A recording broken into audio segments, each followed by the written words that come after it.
Tons of PC hardware news to talk about today. We have updates about upcoming AMD graphics cards, both next generation and the one after that, potentially being sooner than originally planned. We've got moves about potentially entirely Nvidia laptops, not just GPU, but potentially CPU. There's now an Nvidia AI PC Twitter account. We have next generation Intel GPU information, as well as the generation after that. We also have some discussion of the CPU market overall, some gaming updates, stuff I'll be covering on the channel soon, some updates to Linux users with Nvidia, some good news there. Are we getting a Steam Deck controller too? And an update to some stuff I talked about in yesterday's video. But first, so many people are making a huge mistake when doing their Black Friday, Cyber Monday holiday shopping, and that is, okay, you've got a million different passwords, you have to remember them all, you have to get all your credentials typed in, you're gonna miss that big deal. Or maybe use the same simple password on every single website. Now you're risking ruining your holidays with, getting hacked on every single important major account. This is where Keeper Security comes in. Keeper makes it easy to create and securely store your passwords in a personal password manager that you can access anytime, anywhere, on any device. Here's how it works. Use Keeper's built-in password generator to create a strong, unique password for all of your accounts. Then you store your passwords and important information in an encrypted vault, and then you use Keeper Fill to automatically fill in your credentials on any device when you log into your accounts. But Keeper does more than just manage passwords. You can also securely store vital information like credit card details for online shopping, your passport for holiday travels, and even personal notes or files. If you need to share anything from your vault, you can do so safely and securely with military-grade encryption. Keeper ensures your data is protected and easily accessible from your phone, tablet, or desktop, and make your holiday season smoother and more secure with Keeper by getting 40% off today when you use code DanielOwen40 at checkout.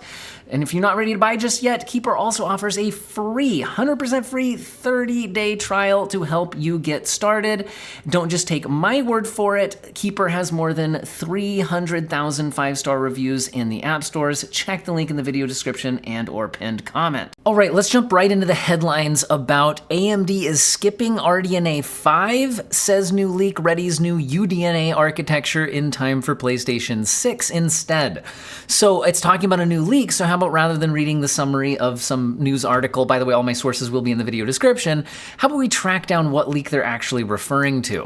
It appears to be a post on the ChipHell forums, which is generally Chinese language, so I have now had Google Chrome translate this for us, meaning this is machine learning translated rather than the original language. Do keep that in mind.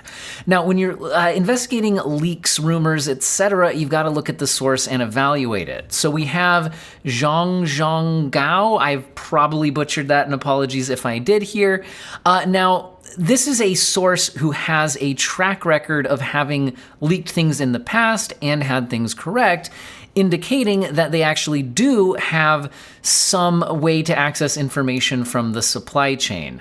So in other words, when you're evaluating leaks and rumors, you've got to decide, have they got something right in the past? Do they get things a lot wrong in the past, etc. So in other words, is this official information? Absolutely not. Although we do have some corroborating official information, but not corroborating all of it. Anyway, let's get into the details. So the overall post says there is no RDNA 5 codename. After RDNA 4, it will be codenamed UDNA. Now, let's talk about that for a second. So basically, currently the RX9000 series GPUs are RDNA 3. The 8000 series, or at least we're assuming it'll be called 8000 series that we're expecting to come in January, would be RDNA 4. So we would then normally expect the generation after that to be called RDNA 5. However, the claim here is it will be UDNA. Now, let's talk about that, and again, corroborating this with non-leaks and rumors, but directly from AMD. Those of you who watch the channel have probably remembered a month or two ago, I talked about AMD announcing officially a unified UDNA GPU architecture, bringing RDNA and CDNA together to take on NVIDIA's CUDA ecosystem. So this was actual information directly from AMD's Jack Huynh, who would be knowledgeable about this topic. However, in this news, when we reported on what Jack Huynh said, while he said this is a future strategy, he did not clarify on the timeline for when this would happen. So in other words, he was just kind of talking about, so going forward, we're thinking about not just RDNA 5, RDNA 6, RDNA 7, but UDNA 6, UDNA 7. We plan the next 3 generations because once we get the optimizations, I don't want to have to change the memory hierarchy, blah, blah, blah. Anyway, I already talked about this whole interview in a previous video, so you could look into that one. We'll reference some of it here, but the point is, this announcement has, been official already, so what's different here? What's new information? Specifically that it would be RDNA 5 being replaced by UDNA, so that we're not going to get an RDNA 5. Because again, Jack Huynh had not suggested at which point this switch would take place. So then the statement here is also, again, in the leak, not official, saying that MI400 and RX9000 use the same UDNA. Again, this aligns with what Jack Huynh was talking about in that interview back in September, which was that the idea is that currently AMD's, professional data center GPUs and their, consumer GPUs aren't using the same architecture. They're split into CDNA and RDNA. The whole point of UDNA is to bring them back together so that, your one, R&D base and all of that, is all applying to the same thing. The idea, the reasoning behind that, if we go back to that interview, was basically talking about the fact that instead of having two teams do it, you have one team. It's not something that's crazy. We forked it because we wanted to micro-optimize in the near term, but now that we have scale, we have to unify back. Jack Huynh believed it was the right approach. There might be some little bumps, etc. And again, a big part of this is talking about wanting to get developers on board. If we read the full interview, it was if you have to optimize differently for different branches of AMD hardware. That's more difficult to get the developer optimizations and support than if it was just targeting one unified architecture. So again, back to the leak, now it's saying, and the architecture uses an ALU design similar to GCN. Also says the UDNA gaming GPU is tentatively scheduled for mass production in Q2 of 26. Now, that's interesting. Again, this is tentatively scheduled, so it's very possible that that could end up being delayed. But let's think about that timeline for a second. Currently, we're on roughly a 2-year cadence between new GPU architecture launches for both AMD and Nvidia. This has been the case for the last couple of generations. So that means that if we are getting the next version of RDNA in January of 2025, as expected, then you wouldn't necessarily expect a new GPU architecture until January of 2027, if we maintain the normal release cadence. However, this is suggesting Q2 of 2026. Now that would be mass production, which is maybe prior to the actual launch of the product, which could be pushing out into the later 2026. So that's not massively early, but it does possibly point to the the generation being a little bit truncated here, which also makes sense given the fact that AMD has talked recently about what to expect about RDNA 4. Again, in similar interviews with Jack Huynh, I can't remember if it's this exact article, but I think it was the same interview with Tom's Hardware, he had confirmed AMD's strategy for RDNA 4 be to target the mainstream market rather than the high end, meaning there probably wouldn't be any big, super powerful advancements in their power level. Hopefully we'd bring price to performance gains, all sorts of things. But the point is, it might make sense to try to have a shorter generation if your generation didn't really push overall performance beyond where the previous generation did. Might kind of get outdated sooner, if that makes sense. It might make sense to get your new generation out. So this potential timeline does sound interesting in that regard. To continue this, we also get some information that Sony's PS6 will use UDNA. So, that's big. So again, I think a big push for AMD and like making sense to dump all the R&D money into continuing their GPU line is that it doesn't just apply to gaming graphics cards where they don't have massive market share. The fact that consoles generally have been using AMD GPUs means that they can get a lot of volume, even if those aren't high margin products. So that would make sense. So it looks like UDNA would be PS6 would be targeting UDNA, if this leak is true, again. And then says that the CPU hasn't yet been determined to be Zen 4 or Zen 5. This is kind of a side note. I've heard a lot of people speculating whether it would get like 3D V-cache on the next consoles, and that would be really cool for CPU performance. But personally, my thought would be that to get the 3D V-cache, that's a lot of... It's a lot of resources for the SoC that could be dedicated to other things. And since consoles generally have targeted like a 60 FPS target or even a 30 FPS target, you might not need that level of CPU performance, or maybe they wouldn't feel like it's justified from an economic standpoint. Anyway, that's a bit of a side note from this leak. We'll have to see. It would certainly be cool though. Now they are saying that Sony's Handheld. Now that's interesting. Sony's Handheld will also use AMD hardware. So there have been a lot of rumors about Microsoft's next console having a handheld version. Maybe still a normal version as well, but at least potentially a handheld being available. There's been a lot of rumors about that. I have not seen as much of a rumor about Sony having a PlayStation handheld with the next generation, but this leak is speaking fairly confidently about Sony's handheld using AMD hardware. So that in and of itself is extremely interesting. But then we also have, I heard that Microsoft's handheld will choose between Qualcomm and AMD, but I don't know about this. So in other words, this piece feels, at the end about the Microsoft console, feels like he's specifically saying, take that with less confidence than the rest of this.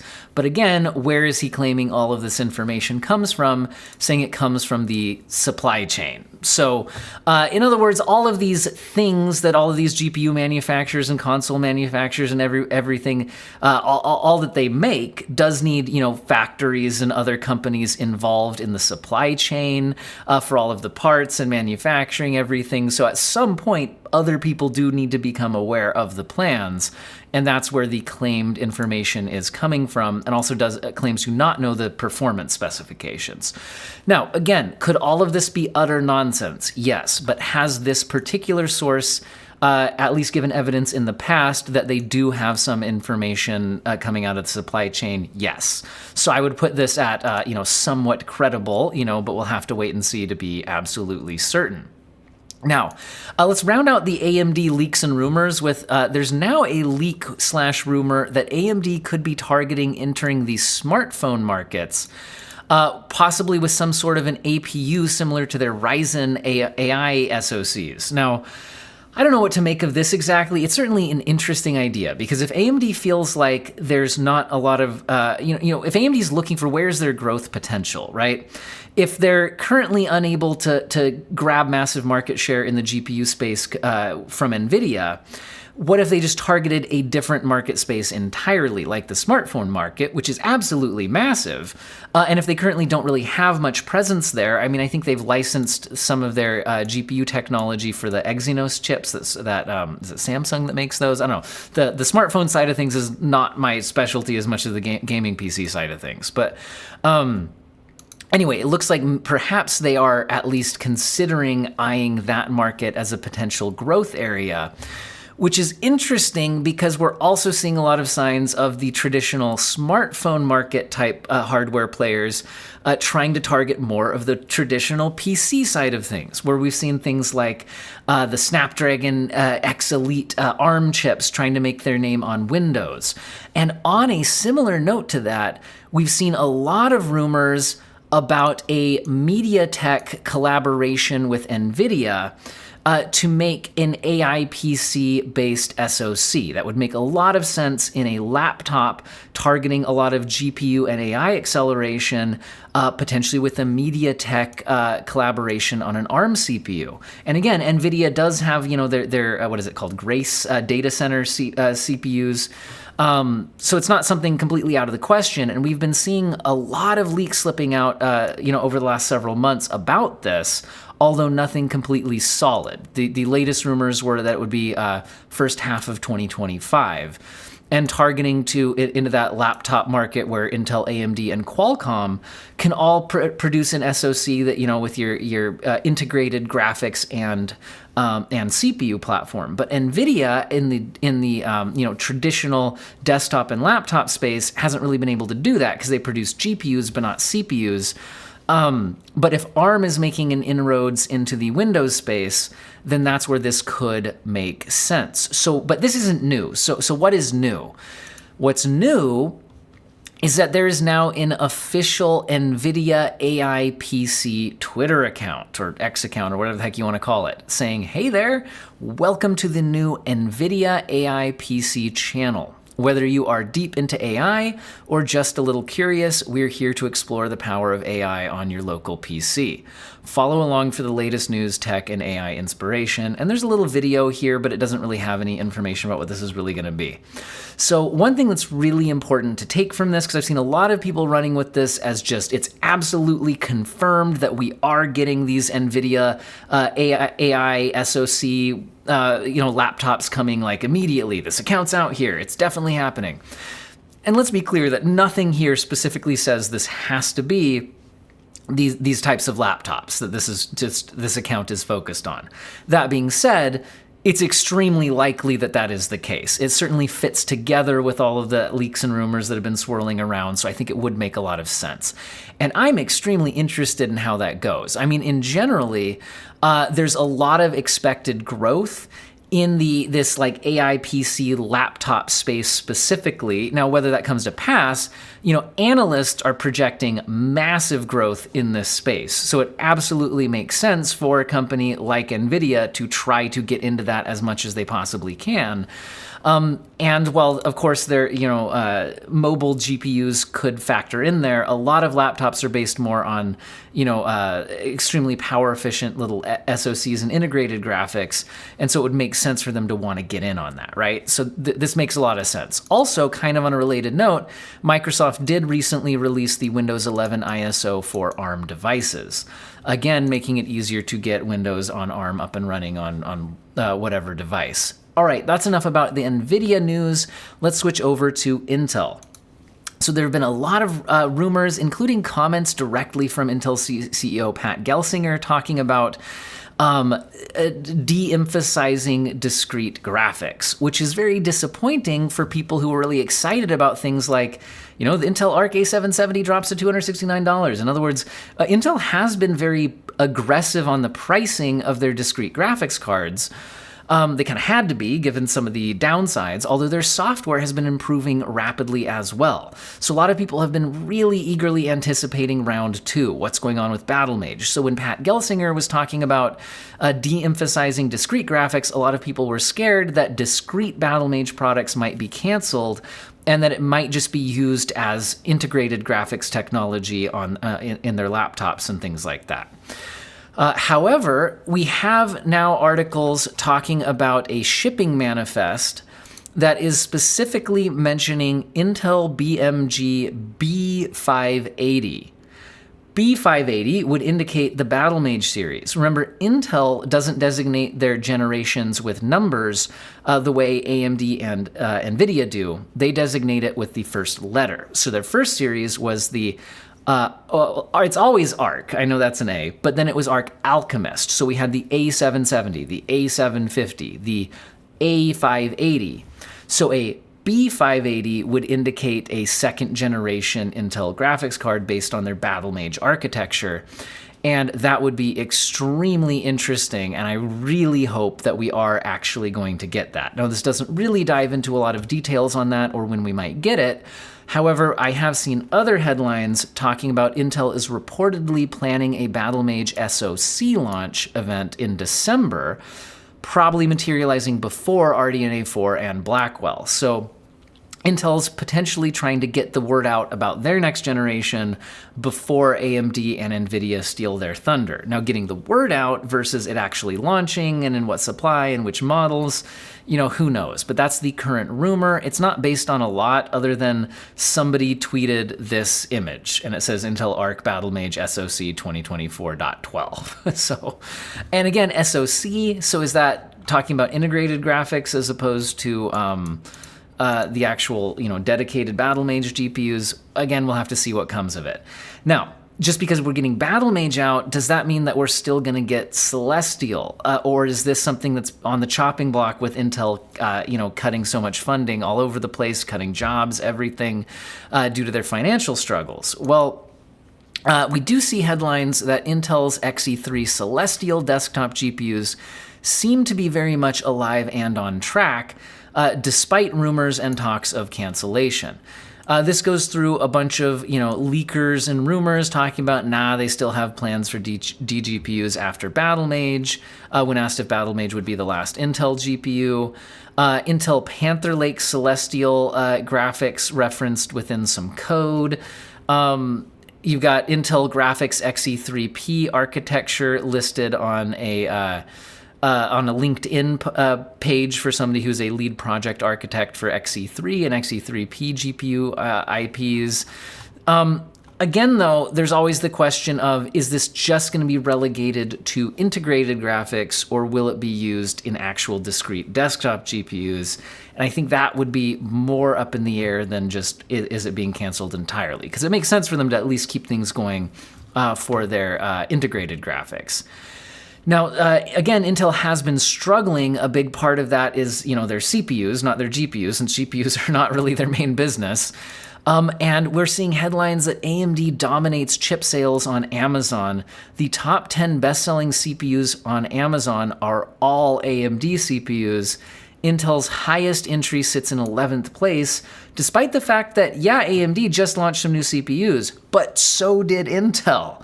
They both just launched new generations, but unfortunately, one was not received as well as the other, it looks like. And again, Intel was struggling with the reputation damage due to their stability issues on the 13th and 14th gen. Anyway, a lot of stuff going wrong for Intel lately in the CPUs, and I genuinely hope they can turn things around, because competition's good for everybody, and I hope that that is the case, and we can get back to that. Now, the CPU market in general is increasing. Looks like the global CPU shipments increased by 12%. In quarter 3 versus quarter 2 2024. So from quarter to quarter, it's increased 12%, but if you compare it year on year, it's up 7.8%. Now, I think that would make sense considering we did just get some new CPU launches, got some overall, stats and the look on that. One thing to keep in mind, if you're, part of my audience, you're probably mostly focused on desktop GPUs and CPUs, and desktop PCs in general. But it is really important to note that, like CPU sales here, the light blue here is notebooks. The dark blue is desktops. Notebooks are by far the larger part of that market. And so, what goes on with, on Amazon buying your CPUs is very different than what goes on in selling notebooks, right? Where I think Intel does still have the stronger brand connections with getting, I think it's easier, at least, I'm not a laptop expert. It seems like when I'm shopping for them, though, it does look like Intel has more domination of that space than AMD does. Even if you were going to custom build your own desktop PC, you might be more likely to buy AMD right now. So interesting. Let's get into some gaming news. I was originally going to do a video today trying to test out Microsoft Flight Simulator 2024, which launched today. However, it's launched to overwhelmingly negative reviews. However, if you actually read those reviews, they're overwhelmingly negative, not due to the gameplay, but due to the same reason I didn't get a performance test video out today. They're overwhelmingly complaining about, I guess I didn't click on the actual review thing. What they're overwhelmingly complaining about is they can't play the game. So, what an utter joke of a launch. Nearly 8 hours since launch and the issue still isn't resolved. People have waited months and months, spent stupid amounts of money on a game, which, let's face it, isn't cheap, blah, blah, blah. So what's really going on here is if you buy this game on Steam, it only downloads a little bit off of Steam. It downloads a launcher, which you then launch, and then it tries to download the rest of the game from Microsoft. But the problem is the servers are just getting overwhelmed and completely overloaded, which means your download just fails, it pauses, it goes slow. And I wanted to test this on a variety of PCs, so I was going to have to download this like multiple times on multiple PCs, which I thought would be easy. Just start the download on each one, leave it for a little bit. I've got gigabit internet, no big deal, but just no luck. So anyway, a lot of people are running into this issue, but this is especially insidious because when that download is happening after you've already downloaded it from Steam, it means that your Steam playtime counter is running when you're trying to do the download, which means that if somebody actually wanted to return this game within Steam's 2-hour window, but it took you more than 2 hours to download the game, you've never even tried the game, but you're well beyond your 2-hour time limit. So that's another issue with this. So I think it would have been much better if you could actually download the game from Steam. Not only that, but there's the other issue with all of this, which is that sorry, totally lost my train of thought. Which is that they didn't allow a preload. That's what I was getting at. Sorry, they didn't allow a preload. So if they had enabled preloading the game, then people could have staggered this download over days rather than having it not have a preload available. So everybody's trying to download it right at exactly the same time. So this just feels like a really bungled launch. Now that doesn't mean it won't necessarily be a good game once it's up and running, but it's just kind of mind-blowing to me that this wasn't just an obvious issue that they should have just designed differently to avoid this exact problem. There's so many things they did wrong with this that are causing issues. Anyway, so that's why I'm not testing out Microsoft Flight Simulator 2024 today, so sorry if you wanted a performance review. In other more game-focused news, we have Sony rumored to be in talks to buy FromSoft. Well, at least the owner of FromSoft, which is Kadokawa Corporation. Now, I was initially a bit scared of this, and I've seen other people scared of this as well, because as a PC gamer, I understand that it is true that Sony now does generally port their big games and exclusives to PC, but oftentimes you're having to wait a long time to get there, and they're often requiring the PSN account now along with it. So it would be really disappointing if, the next Elder Scrolls, or maybe it's not the next Elder Scrolls, but the next big FromSoft game was delayed launch on PC and then required a PSN account, so a lot of countries in the world couldn't even buy it if they wanted to. That's kind of frustrating, right? However, then I was reflecting on the fact that just because Sony bought the company doesn't mean they would necessarily, and again, this is rumors, this hasn't actually happened yet, but I was thinking, okay, I'm not actually sure Sony would choose to go the exclusive route on this because, Microsoft, if we go the other route, Microsoft has seen that publishing on as many consoles and PC and everything, getting everywhere, is one of the ways to make up for how expensive it is to develop games now, right? You want your games everywhere. That's one of the big reasons why Sony has been expanding to the PC space. So I could definitely see them, even if they bought this company, still actually allowing it to just be a multi-platform game day one, just because that gets you more software sales. And I feel like from the exclusive standpoint, they kind of already beat Microsoft from the exclusive standpoint, so I'm not sure they need another big exclusive. Anyway, that's my overall thoughts on that. In the console/PC intersection, we also have news that Ranbow Six Siege is, after all of these years, about to get a PC and console crossplay support update next month. Now, I was initially curious how they do this, because it can sometimes not be great if you're playing on PC and now you're playing against consoles, because the aim works very differently on controller versus mouse, and like there's a lot of like auto aim and magnetism in a lot of console games. I'm not actually a Siege player myself, so I'm not quite sure what level that is. But in general, sometimes it's not a fun experience to crossplay in multiplayer competitive environments. This article is stating, however, that if basically you would be in separate pools, but this would allow you to group up with a console player if you're on PC, or if you're on console and you have a friend on PC, you could group up together. But if you group up for matchmaking, they will give the team a PC matchmaking pool. So you're going to go into the PC matchmaking pool if any part of your party has a PC player. Okay, but then that does mean that if I'm a PC player playing against people who have a console player in their group, then I am having to play against people with console, and then people on console might worry about playing against, audio. Anyway, the point is, I sometimes crossplay is nice, but there are downsides. But anyway, here's the news. It's coming. In other news, in the changelog on GitHub for Proton Experimental, we see a very interesting update for Nvidia users who are trying to play on Linux. Now, again, a lot of Linux users go AMD for driver support reasons. But the point is, if you are going with Nvidia on Linux, we're now seeing the Proton Experimental update adding support for Nvidia Optical Flow API, which then allows them to support DLSS 3 frame generation, which until now wasn't supported through Proton. So that's pretty cool. That's a good update.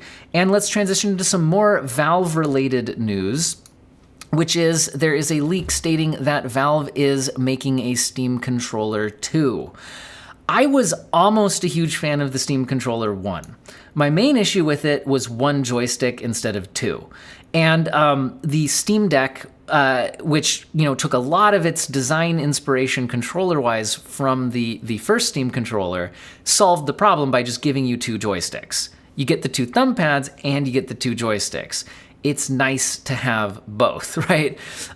Anyway, so I'm hoping that a Steam Controller 2 would basically be the controls from a Steam Deck, but in controller format, in case you wanted to play your Steam Deck docked or build, for whatever reason. The point is, it's a nice control setup. It works really well, and that was the main issue with the Steam Controller number 1. This same leak is also discussing separate product from Deckard's Roy controllers. The Deckard is a rumored Valve all-in-one VR headset. So it would be a VR headset more along the lines of like what Meta Quest is doing, where it's like an all-in-one, it can run games itself. Those are the rumors. It's still a rumored product.